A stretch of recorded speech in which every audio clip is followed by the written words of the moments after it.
But Savitri की अमावस्या के दिन ब्रह्मा जी के मुख से प्रकट हुआ है। सौभाग्यवती नारियां अखंड सौभाग्य के लिए बट सावित्री का व्रत आप लोग करते होंगे, कई लोग अखंड सौभाग्य के लिए करेंगे, क्योंकि इस बट के पेड़ के नीचे भगवान विष्णु शंकर जी से विनती करे थे वर के लिए, इसलिए अखंड सौभाग्य का देने वाला। जितनी सौभाग्यवती माताएं होती हैं विश्वास की सामग्री देंगी, उद्यापन करेंगी तो भी सुहाग की सामग्री देंगी, कोई कार्य करेंगी तो भी सौभाग्य की सामग्री देंगी। सौभाग्य की सामग्री का दान क्यों किया जाता है? सौभाग्य सूचक वस्तुओं का दान क्यों किया जाता है? सौभाग्य की वस्तुएं क्यों प्रदान करी जाती है, क्यों दी जाती है? उसका कारण क्या है?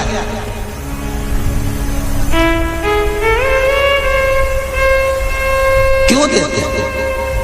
महाराज, भारत की भूमि की सौभाग्यवती माताओं का एक मन की अभिलाषा रहती है, भारत की भूमि की माताओं की एक अभिलाषा रहती है कि जब उसके प्राण छूटे तो अखंड सौभाग्य धारण करके पति के कंधे पर और पुत्र के कंधे पर शमशान पर।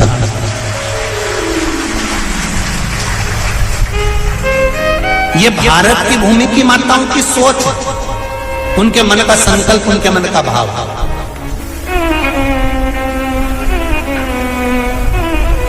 क्यों देते हैं चूड़ी का दान, क्यों देते हैं बिंदी का दान, क्यों देते हैं अखंड सौभाग्य का दान? किस महाराज?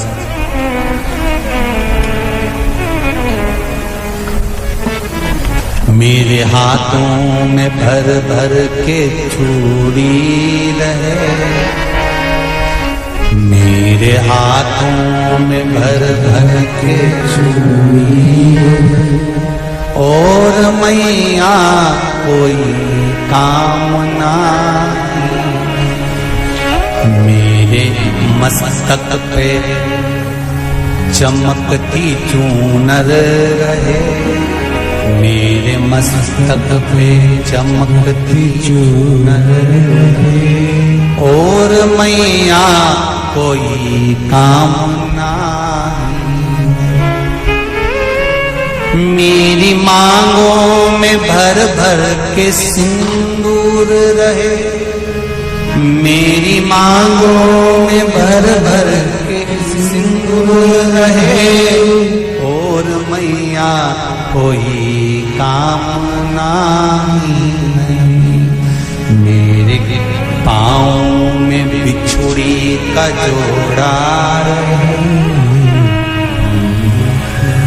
एक बिछुड़ी नहीं, कितनी? 2, 3, 4, 5, एक एक पांव में जोड़े से बिछुड़ी होना चाहिए, केवल एक नहीं, सिंगल नहीं। वो तो आजकल का फैशन हो गया महाराज, जो केवल एक बिछुड़ी धारण कर लो उसी में फैशन दिखे। श्रावण की शिव महापुराण की कथा कहती है, जब बेटी को विदा करा जाता है और पहली बार बेटी के पांव में जब बिछुड़ी डाली जाती है तो वो बिछुड़ी भी अलग अलग नहीं होती, उस बिछुड़ी के जोड़ को चेन से एक दूसरे से बंधा हुआ होता। बोला सही है कि गलत? जितने आस्था चैनल पर कथा सुन रहे हैं, जितने फेसबुक पर सुन रहे हैं, यूट्यूब पर सुन रहे हैं, सुन लेना कि मेरे भारत की माताओं का जब पाणी ग्रहण संस्कार किसी व्यक्ति का होता है, उसके पांव में जब पहली बार बिछुड़ा पिनाया जाता है, बिछुड़ी पिनाई जाती है, तो वो बिछुड़ी भी एक दूसरे से बंधी हुई होती है, चेन से बंधी हुई होती है। उसको अलग अलग वाली बिछुड़ी शादी के मंडप में नहीं पहनाई जाती। क्यों? जैसे ये बिछुड़ी एक दूसरे से पांव में बंधी हुई है, तुम्हारी जिंदगी अंतिम श्वास तक ऐसी ही बंधी है, यही बंधन है।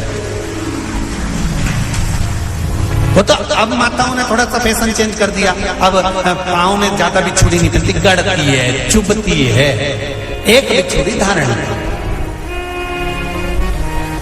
महाराज नहीं। चूड़ी भी दो हो, जोड़े से। हमारी माताएं, भारत की भूमि की जो माताएं हैं, ये चूड़ी भी हाथ में पहनती है तो जोड़े से पहनती है। बोलो जैसा सही है कि गलत है? एक अकेली चूड़ी माताएं हाथ में धारण नहीं करती हैं। अगर भारत की भूमि की संस्कारित माताएं हैं और भारत की भूमि की सभ्यता और संस्कृति को जानती है तो अकेली चूड़ी नहीं, जोड़े की चूड़ी पहनेगी। 2 चूड़ा डालेगी, 4 डालेगी, 12 डालेगी, पर सिंगल नहीं, अकेले। श्रावण के महीने की शिव महापुराण की कथा, जिसका नाम है श्रावण शिव महापुराण की कथा, ये कहती है कि पार्वती जी ने और गंगा जी ने ये चतुर्मास में जितना सौभाग्य का दान दिया है, उनके बराबर दुनिया का कोई व्यक्ति इतना सौभाग्य का दान नहीं दे सकता जो माता गंगा और पार्वती दोनों दान दे।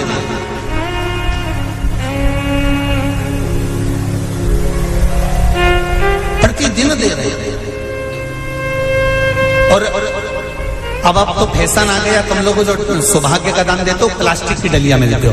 पर एक एक पुराण को उठा कर देख लेना, एक एक उद्यापन को उठा कर देख लेना। जितनी तुम कथा तुम्हारे घर में छोटी छोटी कथाओं की पोथियां पड़ी हो, उनको उठा कर देख लेना। उसमें नहीं लिखा कि प्लास्टिक की डलिया में सौभाग्य की वस्तु का दान दिया जाता है। उसमें लिखा है बांस की पिटारी में, बांस की डलिया में सौभाग्य की वस्तुओं का दान दिया जाता है। क्यों?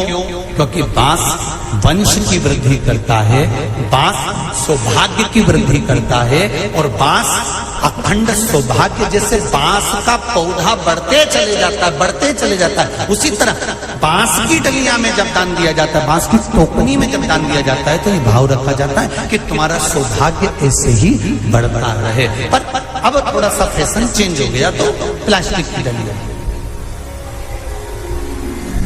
पर प्लास्टिक की नहीं। बट सावित्री की अमावस्या के 16 श्रृंगार में नारी के हाथ की चूड़ी का कलर अलग हो सकता है, चूड़ी की डिजाइन अलग हो सकती है, चूड़ी अलग हो सकती है, चूड़ी महंगी सस्ती हो सकती है, मंगलसूत्र की कीमत ऊंची नीची हो सकती है, पांव की बिछुड़ी की कीमत ऊंची नीची हो सकती है, कान के कुंडल की कीमत ऊंची नीची हो सकती है। तुम्हारे शरीर पर जितने जितने 16 श्रृंगार हैं, उसकी कीमत ऊंची नीची हो सकती है। केवल मंगलसूत्र की डिजाइन बदल सकती है, नाक की लौंग की डिजाइन बदल सकती है, कान के बुंदे की डिजाइन बदल सकती है, हाथ की चूड़ी की डिजाइन बदल सकती है, पांव की पायल की डिजाइन बदल सकती है। केवल नारी के 16 श्रृंगार में एक श्रृंगार ऐसा है जिसकी कीमत जो पहले थी वही कीमत आज तक है, और उसकी डिजाइन आज तक नहीं बदली। वो मांग का सिंदूर है। एक जैसी डिजाइन है और एक जैसी कीमत है।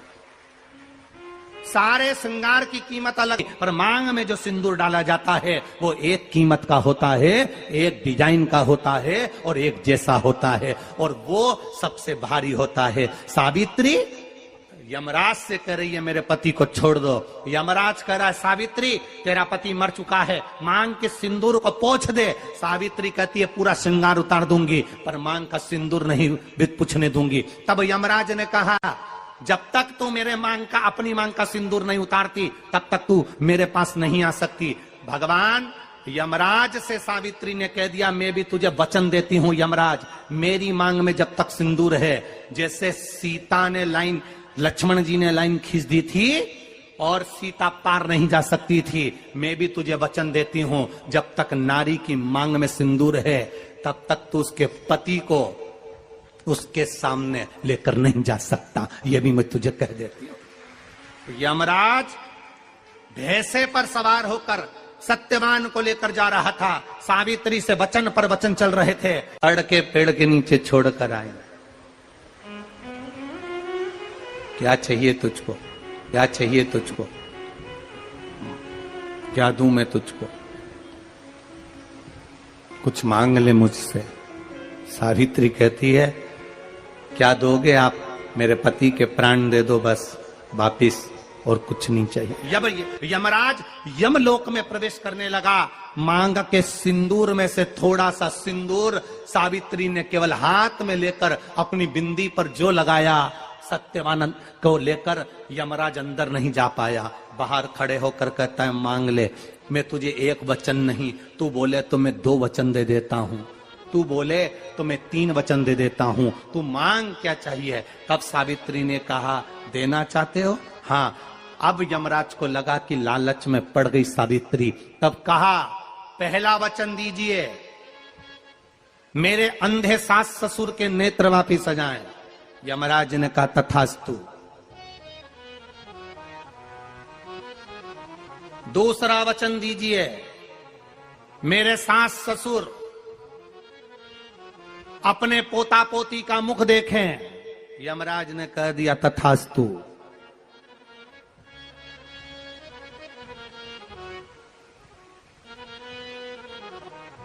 जाओ। यमराज जाने लगे, फिर आग जलने लगी। कहने लगे अब मैं अंदर क्यों नहीं जा पा रहा हूं। सावित्री कहती है तुमने वर दिया है, मेरे सास ससुर पोता पोती का मुख देखें, उनके बेटे को तुम ले जाओगे तो पोता पोती कहां से होगा, छोड़कर जाओ। सावित्री है, पति को वापिस लेकर आ गए।